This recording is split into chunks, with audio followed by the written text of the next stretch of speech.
अब हम चर्चा करेंगे संक्रमण धातुओं की उत्प्रेरकीय सक्रियता के संबंध में या catalytic activity of transition metals,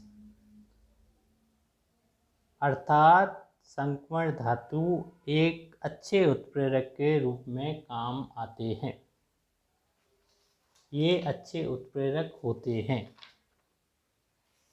उत्प्रेरकीय सक्रियता संक्रमण धातुओं का एक बेहद महत्वपूर्ण गुण है। अब बात आती है कि ये एक बहुत अच्छे उत्प्रेरक या इनकी उत्प्रेरकीय सक्रियता बहुत अच्छी क्यों होती है। इनकी उत्प्रेरकीय सक्रियता सामान्यतः इनकी परिवर्तनीय संयोजकता के गुण के कारण होती है, अर्थात ये वेरिएबल वैलेंसी शो करते हैं। इस वेरिएबल वैलेंसी या परिवर्तनीय संयोजकता की वजह से ये एक अच्छे उत्प्रेरक में कार्य कर सकते हैं। इस परिवर्तनीय संयोजकता का प्रभाव क्या होता है? इनके लवणों व संकुलों में इलेक्ट्रॉनों को ग्रहण करने के साथ साथ इलेक्ट्रॉन त्यागने की शक्ति होती है, जिसकी वजह से ये उत्प्रेरकीय प्रक्रम के दौरान आसानी से इलेक्ट्रॉन दे सकते हैं या दे सकते हैं, जिसके कारण ये बेहद अच्छे उत्प्रेरक बन जाते हैं।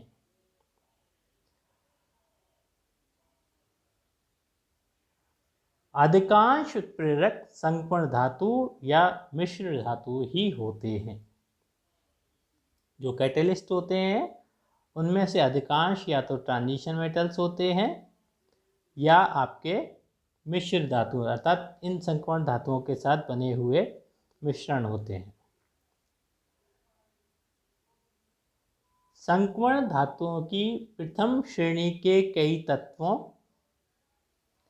वे उनके यौगिकों के अतिरिक्त पैलेडियम, प्लेटिनम, मोलिब्डेनम का बड़े स्तर पर उत्प्रेरक के रूप में उपयोग किया जाता है। तो कुल मिलाकर के बात यह है कि ये एक बेहद ही अच्छे उत्प्रेरक के रूप में कार्य कर सकने में सक्षम होते हैं। अब प्रश्न आता है कि संक्रमण तत्व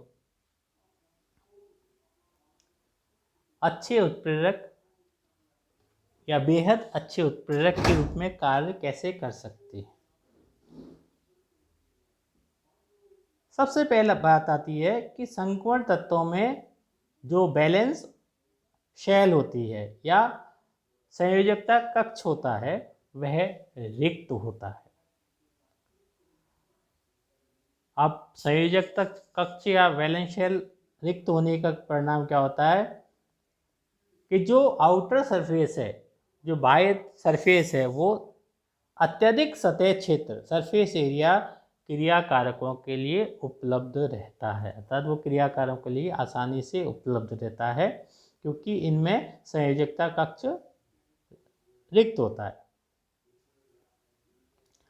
अयुग्मित इलेक्ट्रॉन सदैव संयोजन के लिए उपलब्ध रहते हैं, जैसा कि हमने चर्चा की पूर्व में कि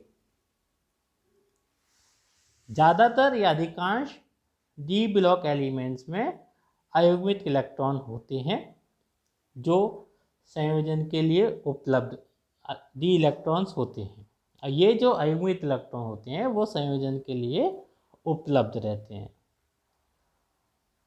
तो संक्रमण तत्व जो है निम्न दो कारणों, पहला विस्तृत सतह क्षेत्र तथा दूसरा मुक्त संयोजी इलेक्ट्रॉन होने के कारण अच्छे उत्प्रेरक का कार्य कर पाते हैं। अब हम देखें कि ये जो संक्रमण तत्व हैं वो उनकी उत्प्रेरकीय उपयोगिता का दायरा क्या है? प्रयोगशाला के साथ साथ उद्योगों में इनकी उत्प्रेरकीय उपयोगिता होती है। कुछ महत्वपूर्ण उत्प्रेरकीय अभिक्रिया निम्न है। फेरस सल्फेट व H2O हाइड्रोजन परऑक्साइड के मिश्रण को प्राथमिक एल्कोहलों के ऑक्सीकरण में काम में लिया जाता है। अर्थात फेंटन रिएजेंट, जिसके बारे में आपने काफ़ी कुछ सुना होगा, जो कि फेरस सल्फेट व हाइड्रोजन परऑक्साइड का मिश्रण है, एल्कोहल के ऑक्सीकरण के लिए विशिष्ट अभिकर्मक के रूप में प्रयुक्त होता है। अब इसकी विशेषता क्या होती है? इस अभिकर्मक से प्राथमिक एल्कोहलों का ऑक्सीकरण एल्डिहाइडों में ही होता है, अम्लों में नहीं। अर्थात जो प्राइमरी एल्कोहल्स होते हैं या प्राथमिक एल्कोहल होते हैं, उनका ऑक्सीकरण एल्डिहाइडों में ही होता है, अम्लों में नहीं होता है। क्योंकि सामान्यतः जब हम एल्कोहलों का ऑक्सीकरण करते हैं तो ऑक्सीकरण के उपरांत बनने वाला पदार्थ अम्ल होता है। जैसे पोटेशियम डाइक्रोमेट का अम्ल लें या कोई अन्य अभिकार ऑक्सीकारक का अम्ल लें, तो वहाँ पर अम्लों का निर्माण होता है। अब हम उद्योगों में बात करके चलें। Fe तथा मॉलिब्डेनम उत्प्रेरक का उपयोग हेबर विधि में किया जाता है। अर्थात अमोनिया के निर्माण से संबंधित जो हेबर विधि है, उस हेबर विधि में आयरन और मॉलिब्डेनम का मिश्र धातु काम में लेते हुए अमोनिया का निर्माण होता है। ये बहुत ही इम्पोर्टेंट रिएक्शन है, जो सामान्यतः हम शुरुआत से ही पढ़ते आए हैं। कॉपर व वैनेडियम उत्प्रेरक को ऑक्सीकरण अभिक्रियाओं में प्रयुक्त किया जाता है। कॉपर व वैनेडियम उत्प्रेरक को ऑक्सीकरण अभिक्रियाओं में प्रयुक्त किया जाता है। नाइलॉन 66 के संश्लेषण में प्रयुक्त किए जाने वाले नाइलॉन 66 के संश्लेषण में प्रयुक्त किए जाने वाले एडिपिक अम्ल का निर्माण करने के लिए साइक्लोहेक्सेनॉल व साइक्लोहेक्सेनोन के मिश्रण को साइक्लोहेक्सेनोन के मिश्रण का कॉपर वैनेडियम उत्प्रेरक की उपस्थिति में ऑक्सीकरण करवाया जाता है। अब सबसे पहले देखें, जो लेफ्ट साइड में जो मॉलिक्यूल है वो साइक्लोहेक्सेनॉल है। बीच में जो संरचना दिखाई गई है वो साइक्लोहेक्सेनोन की है। उसका ऑक्सीकरण कराया तो जो बनने वाला 1 2 3 4 5 6 कार्बन श्रृंखला का जो मॉलिक्यूल है वो एडिपिक अम्ल है। ये जो एडिपिक अम्ल है वो नाइलॉन 66 के संश्लेषण में काम में लिया जाता है। तो उपरोक्त अनुसार हम देखते हैं कि संकर्ण धातुएं बेहद अच्छे उत्प्रेरक होते हैं।